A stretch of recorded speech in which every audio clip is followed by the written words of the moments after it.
নমস্কার, স্বামী সোমেশ্বরানন্দ বলছি। ধ্যান প্রসঙ্গে আলোচনা। ২৬ নম্বর প্রশ্ন, নির্বিকল্প সমাধি কাকে বলে? কোন পদ্ধতি ধ্যান করলে এই অবস্থায় পৌঁছানো যায়? নির্বিকল্প সমাধি কাকে বলে আর কোন পদ্ধতিতে ধ্যান করলে এই অবস্থায় পৌঁছানো যায়, এই প্রশ্ন বা প্রসঙ্গ। নির্বিকল্প সমাধি হলো সেই অবস্থা, যে কোনো পদ্ধতিতে আপনি ধ্যান করুন এখানে পৌঁছতে পারবেন। কিন্তু এই অবস্থার কথা বলে বোঝানো যাবে না, একে উপলব্ধি করতে হয়। তবে একটি কথা, বিভিন্ন ধরনের সমাধি আছে, বা বলা যায় সমাধির বিভিন্ন স্তর আছে। সবিতর্ক সমাধি, নির্বিচার সমাধি, শাস্মিত সমাধি ইত্যাদি। ব্যাখ্যা করা যাক।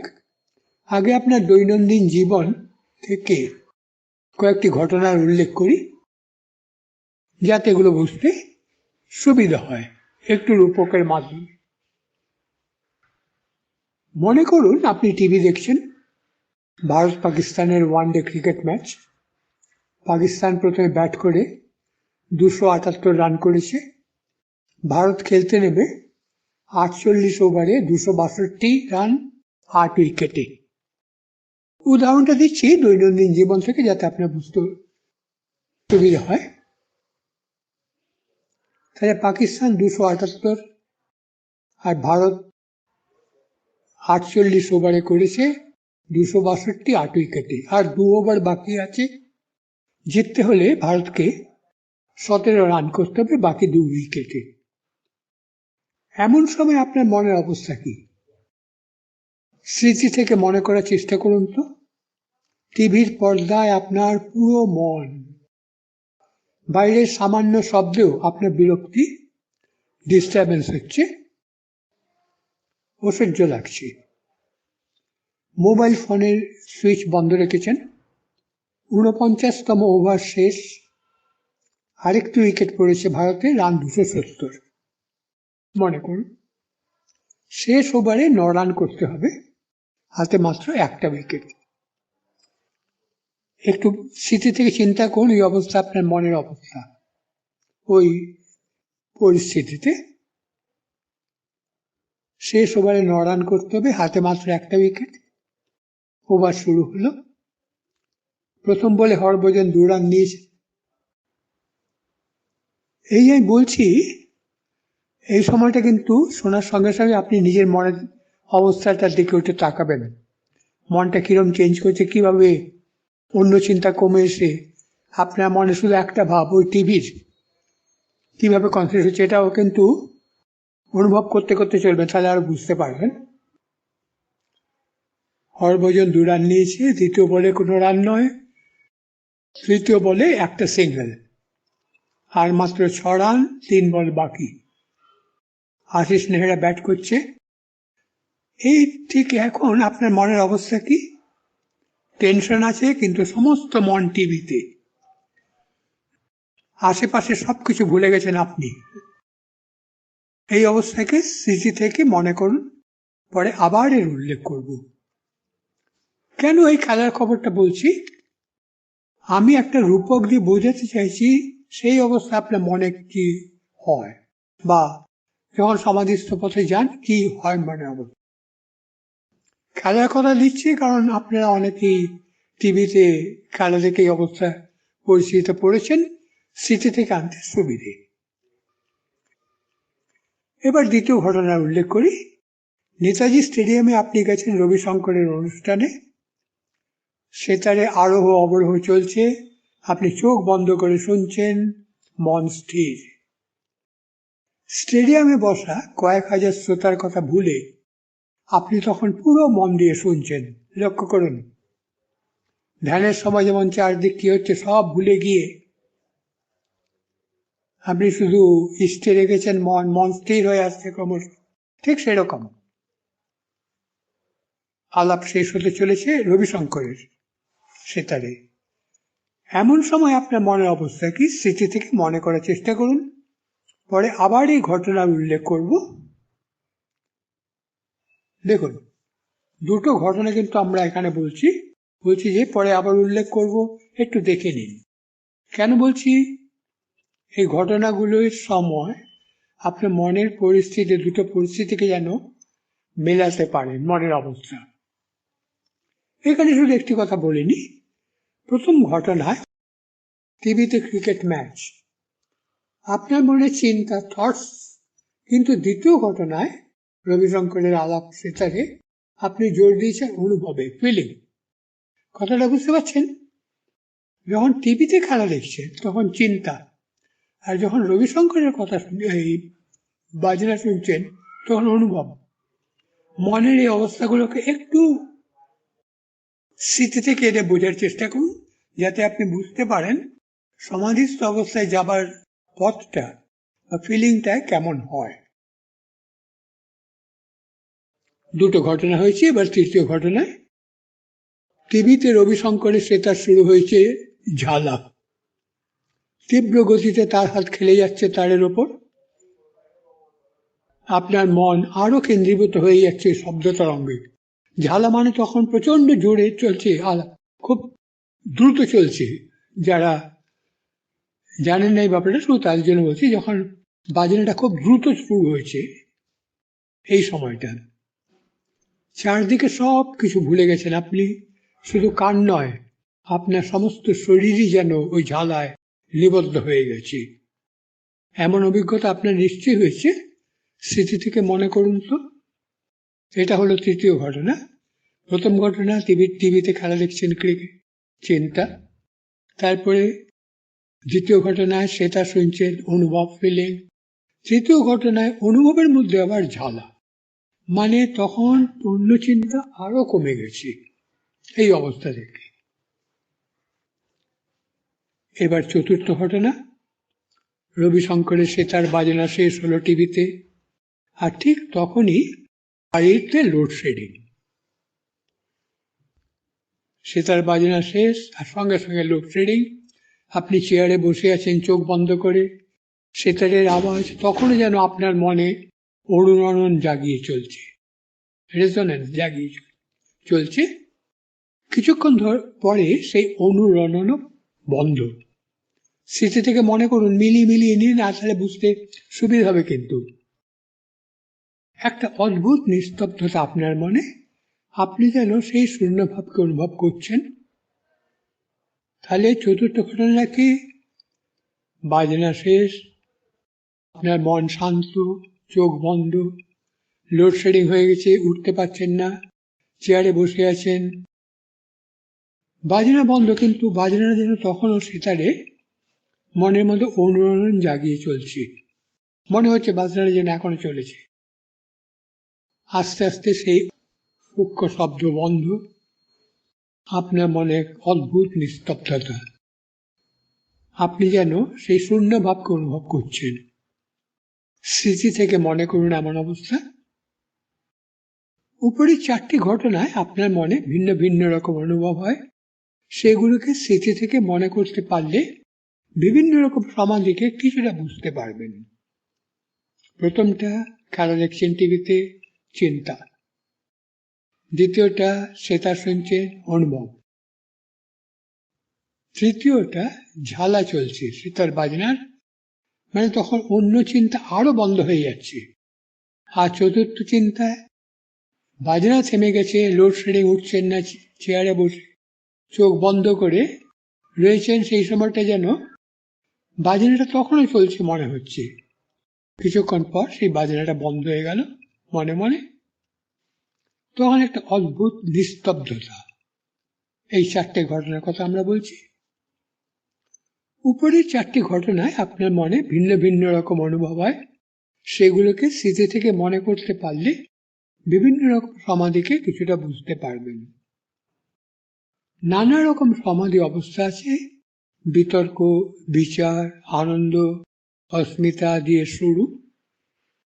যখন আপনি কোনো বিষয়ের উপর মনকে একাগ্র করছেন, এই একাগ্রতা, কনসেন্ট্রেশন থেকে আসে ধ্যান, অর্থাৎ মেডিটেশন। কনসেন্ট্রেশন হলো একাগ্রতা, আর মেডিটেশন হলো ধ্যান। প্রথমে আসে একাগ্রতা, পরে ধ্যান। এই ধ্যান থেকে সমাধি অবস্থায় গেলে তাকে বলা হয় স্ববিতর্ক সমাধি। এই বিষয়টি আপনার মনে চিন্তার বা থট উৎপন্ন করালো, এই চিন্তাকে বলে বিতর্ক, এবং এই বিতর্ক থেকে যে সমাধি আসে তা স্ববিতর্ক সমাধি। এবার মনে করুন উপরে বলা প্রথম ও দ্বিতীয় ঘটনা, অর্থাৎ খেলা দেখা টিভিতে আর বাজনা শোনা, প্রথম ও দ্বিতীয় ঘটনা। প্রথমটিতে ক্রিকেটের চিন্তা ও দ্বিতীয়টিতে বাজনার আলাপ আপনার মনকে একাগ্র করে প্রায় ধ্যানস্থ অবস্থায় পৌঁছে দিয়েছিল। বৈজ্ঞানিক, দার্শনিক, চিন্তাশীল মানুষ যখন কোনো একটা বিষয়ে গভীর চিন্তা করতে করতে বাইরের জ্ঞান হারিয়ে ফেলেন বা ভুলে যান বাইরের পরিস্থিতিকে, তখন তারা সবিতর্ক সমাধি কিছুটা আভাস পান, কিছুটা আভাস। আর শিল্পী, কবি, গায়ক যখন কোনো ভাবের, ফিলিং এর উপর এরকম কেন্দ্রস্থ হয়ে পড়ে বাইরের জগৎকে ভুলে যান, তখন তার নির্বিতর্ক সমাধির ঝলক। তর্ক মানে চিন্তা, বিতর্ক বিশেষ চিন্তা, মানে একটা চিন্তায় আপনার মন একাগ্র। স্ববিতর্ক মানে সহ, বিতর্ক সহ, মানে যখন একাগ্র আপনার মন হচ্ছে ক্রিকেট খেলায়, তখন সেটা স্ববিতর্ক সমাধি। আর শিল্পী, কবি, গায়ক যখন কোনো ভাবের উপর এরকম কেন্দ্রস্থ হয়ে পড়ে বাইরের জগৎকে ভুলে যান, তখন তার নির্বিতর্ক সমাধির ঝলক। নির্বিতর্ক মানে যেখানে বিতর্ক, থটস নিঃশেষ হয়ে ভাবের উপর একাগ্র হয়ে পরিবেশকে ভুলে যাওয়া। তাহলে বুঝতে পারছেন, যখন চিন্তাকে নিয়ে আপনি একাগ্র হয়ে পড়ছেন, সমাধির দিকে এগোচ্ছেন, তখন তা স্ববিতর্ক মানে বিতর্ক সহ। আর যখন ভাবের উপর একাগ্র হচ্ছেন, তখন তা নির্বিতর্ক। নির মানে নিঃশেষ, নেই বিতর্ক, কোন বিশেষ চিন্তাই নেই।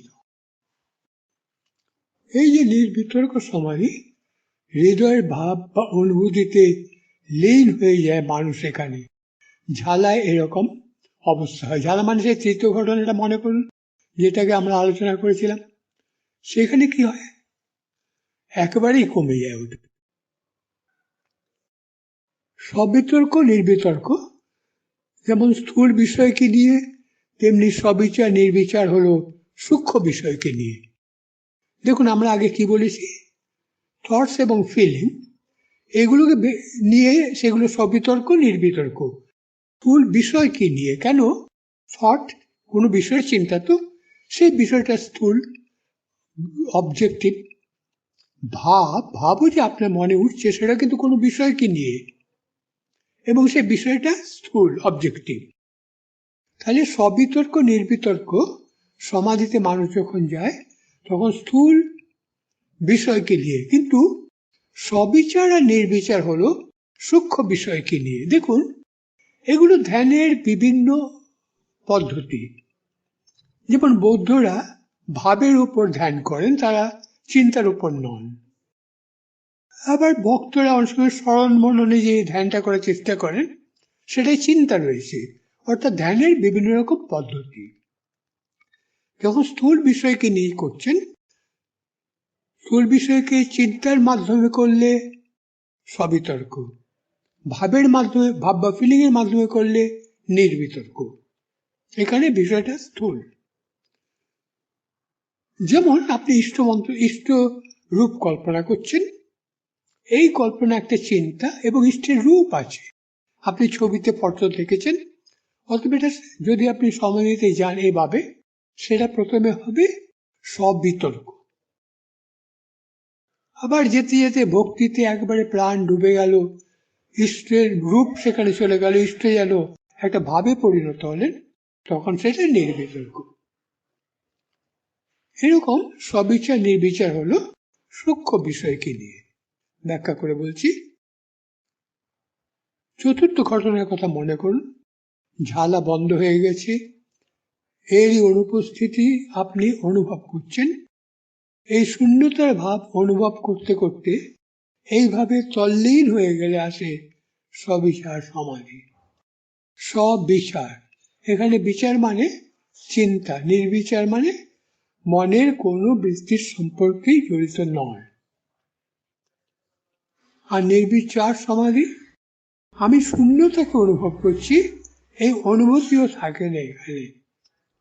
যেমন আপনার রেডিওতে বা ইয়েতে স্টেডিয়ামে সেতার বাজনা শেষ হয়ে গেল, হঠাৎ লোডশেডিং, আপনাকে বাধ্য হয়ে চেয়ারে বসে থাকতে হলো, আপনি চোখ বন্ধ করেছেন, যেন অনুরণন শুনছেন, অনুরণন, সেখানে আপনি তল্লীন হয়ে গেছেন।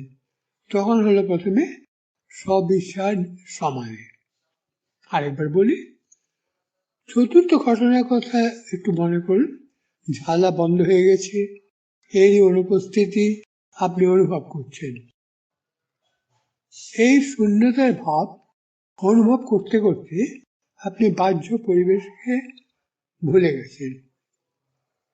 আমি অনুভব করছি শূন্যতাকে, এইভাবে তল্লীন হয়ে গেলে আসে সবিচার সমাধি। ব্যাপারটা দেখুন, এখানে কিন্তু আপনি কোনো বিষয়কে নিচ্ছেন না। কি করছেন? আমি অনুভব করছি শূন্যতাকে, শূন্যতা, এমটিনেস অনুভব করা।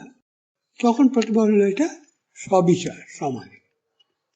এখানে বিচার মানে চিন্তা নয়, বরং সব চিন্তার শূন্যতা। আগে যেটা ছিল বিতর্ক, সেটা থট। এখানে কিন্তু সব চিন্তার শূন্যতাকে বলা হয়। এই যে বিচার, এটা পারিভাষিক শব্দ, এর অর্থ সম্পর্ক। নির্বিচার অর্থ মনের কোনো বৃত্তির সম্পর্কে জড়িত নয়। চিন্তা বা প্রথম দিকে যেগুলো আমরা করি, সেগুলো মনের বিভিন্ন ঢেউ। এখানে চিন্তার শূন্যতা, কোনো ঢেউ নেই, থেমে গেছে একেবারে মন।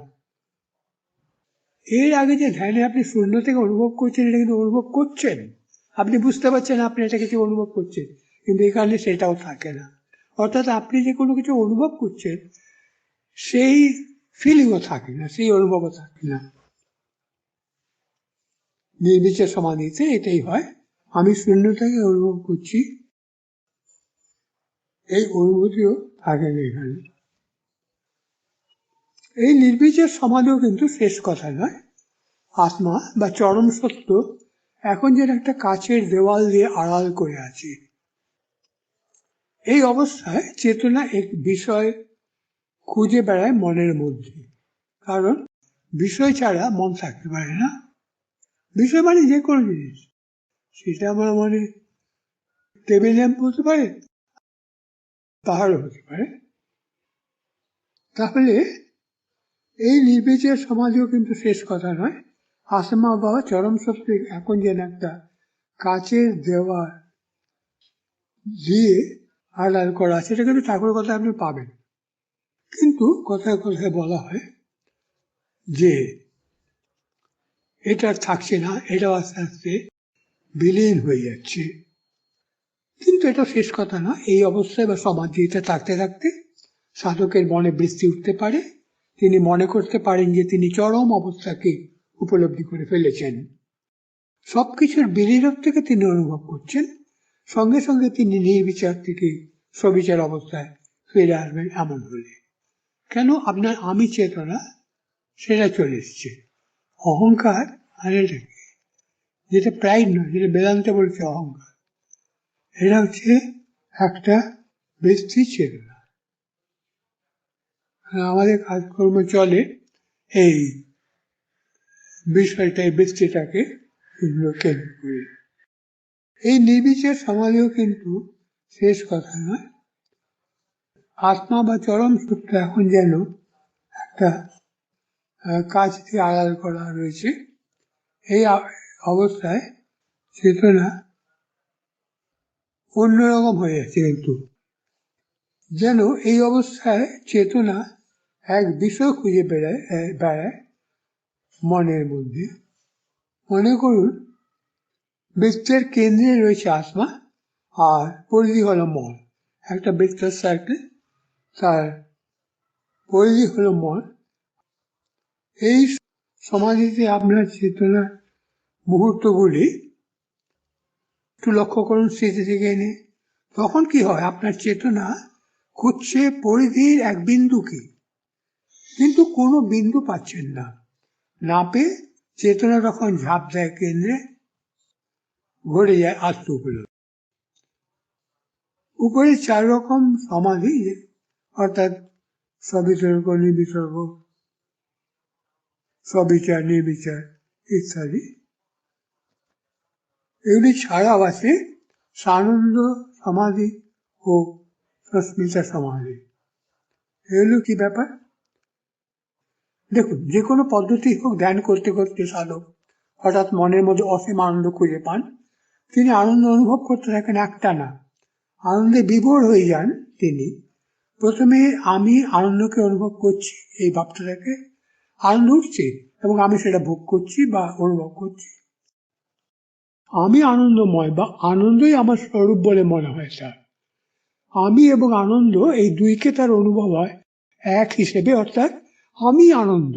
আগে যেমন আমি আনন্দকে অনুভব করছি এই ভাবতে থাকতো, এখন আর তা নয়। এখন দুটো এক হয়ে যাচ্ছে, আমি আনন্দ। এ থেকে আসে সানন্দ সমাধি। সানন্দ মানে স আনন্দ, আনন্দ সহ। এইটি কিন্তু এটা আনন্দের মাধ্যম দিয়ে সমাধিতে যাচ্ছেন। স মানে সহ, আনন্দের সঙ্গে যে সমাধি। আরেকটা হলো সস্মিতা সমাধি, এর অর্থ অস্মিতা সহ সমাধি। অস্মিতা ও অহংকার এক জিনিস নয়, এক বিষয় নয়। অহংকার হলো নিজের আমি বোধ, যখন মনের সঙ্গে মিশে প্রকাশিত হচ্ছে।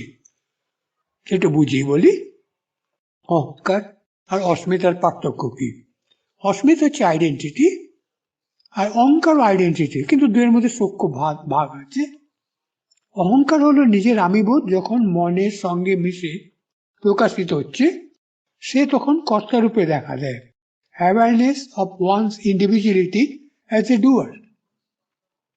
আর যখন এই কর্তার ভাব দূর হয় আমি চেতনা হিসেবে দেখা দেয়, তখন তা অস্মিতা, মেয়ার এক্সিস্টেন্স অফ আই অথবা মি। মানে আপনি যখন নিজেকে চিন্তা করছেন শিক্ষক হিসেবে, আমি শিক্ষক, সেটা অহংকার। অহংকার মানে কিন্তু এটা প্রাইড নয়। অহংকার মানে আপনার আইডেন্টিটি। ভিজিটিং কার্ডে যা লেখা থাকে অমুক জায়গার ম্যানেজার, এরকম। কিন্তু দেখবেন মন যত শান্ত হতে থাকে ধ্যানে, ততই আমি শিক্ষক ভাব দূর হয়ে যায়, আমি পুরুষ ভাব দূর হয়ে যায়, আমি অমুকের দীক্ষিত দূর হয়ে যায়, আমি বাঙালি না হিন্দু এই ভাব দূর হয়ে যায়। এইগুলো নিয়ে যখন আমি, তখন সেটা অহংকার। আর যখন এইগুলি থাকে না, শুধু আমি বোধ, তখন সেটা হচ্ছে অস্মিতা। অহংকার বলে আমি আছি, আই এম। আর অস্মিতা বলে শুধু আছি, এম। মানে অস্মিতায় আই ভাব ততটা থাকে না। তাহলে বিতর্ক, বিচার, আনন্দ বা অস্মিতাকে মাধ্যম করে যে সমাধি, অর্থাৎ সবিতর্ক, নির্বিতর্ক, সবিচার, নির্বিচার, সানন্দ, সাস্মিত, তাকে সম্প্রজ্ঞাত সমাধিও বলা হয়। এগুলো হচ্ছে সমাধির নানান রকম ক্লাসিফিকেশন। কৌতূহল, আপনার কৌতূহলের জন্য এগুলো বলছি। সাধনা করে এগুলো বোঝা যায় কিরম কিরম পাঠ, কি পাঠ। তাহলে এই যে সবিতর্ক, নির্বিতর্ক, সবিচার, নির্বিচার, সানন্দ, সাস্মিত সমাধি, তাকে সম্প্রজ্ঞাত সমাধিও বলা হয়।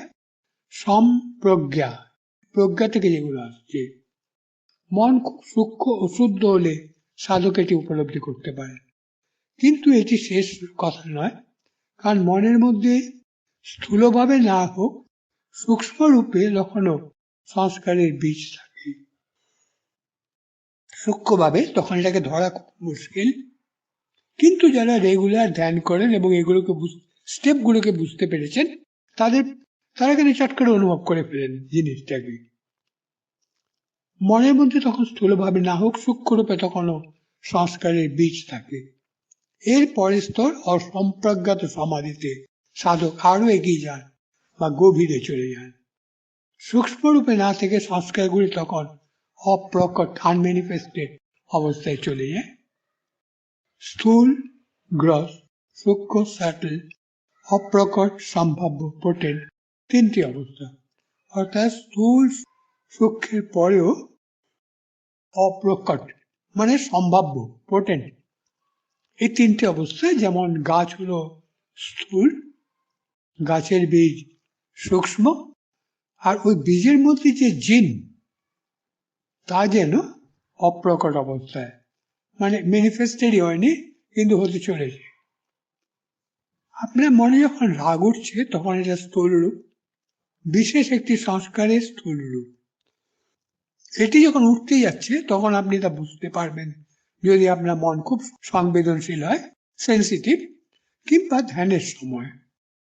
অন্য সময় আপনি যখন হাসছেন বা এই বইটা পড়ছেন ইত্যাদি, তখন রাগ সংস্কারটি আপনার মনে অপ্রকট অবস্থায় আছে। অর্থাৎ রাগ আছে মনের মধ্যে কিন্তু সেটা প্রকাশ পাচ্ছে না, কারণ আপনি অন্য কাজে ব্যস্ত।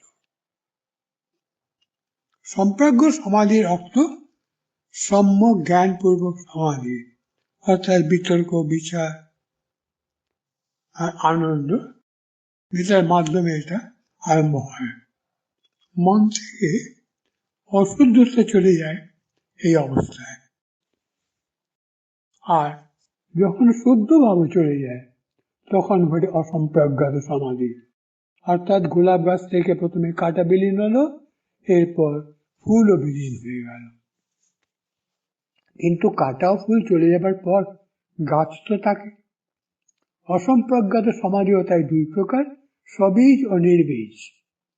গাছ থেকে আবার নতুন গাছ হতে পারে, বীজকে তাই জ্বালাতে হয়, পুড়িয়ে দিতে হয়, আর তখনই ঘটে নির্বীজ অসম্প্রজ্ঞাত সমাধি, একেবারে শেষ অবস্থা। গোমুখ থেকে বেরিয়ে অনেক রাস্তা অতিক্রম করে বঙ্গোপসাগরের কাছে গঙ্গা নদী, তখন তার অস্তিত্ব কিছুটা আছে। আস্তে আস্তে সাগরের সঙ্গে মিশে তখনও জল কিছুটা মিষ্টি, নদীও তখন কিছুটা আছে। আরো কিছুটা পরে গঙ্গা নদী আর নেই, শুধু সাগরই আছে, লোনা জলের সাল। নদীকে তবে হারিয়ে গেল। অর্থাৎ যে ইন্ডিভিজুয়াল সাধক সাধনা করছিলেন অনাসে, তিনি কি হারিয়ে গেলেন? অস্তিত্ব বিলীন হয়ে গেল একেবারেই। হ্যাঁ, নদীর মূল অস্তিত্ব তার জল। সেই জল আবার টিউবওয়েলে দুই জলেরই সত্তা। ব্যাপারটা কি আরেকবার বলি। নদীকে তবে হারিয়ে গেল, অস্তিত্ব বিলীন হয়ে গেল নদী যখন সাগরে মিশছে। হ্যাঁ এবং না, নদীর মূল অস্তিত্ব তো জল। নদীর সেই জল সাগরে মিশে দেখলো দুই জলেরই সত্তা H2O। তেমনি ব্যক্তি ও সাধকের মূল সত্তা ও ঈশ্বর বা ব্রহ্মের সত্তা এক, এটাই নির্বিকল্প সমাধি। আজ তাহলে এখানেই শেষ করি। আপনারা সবাই খুব ভালো থাকুন। নমস্কার।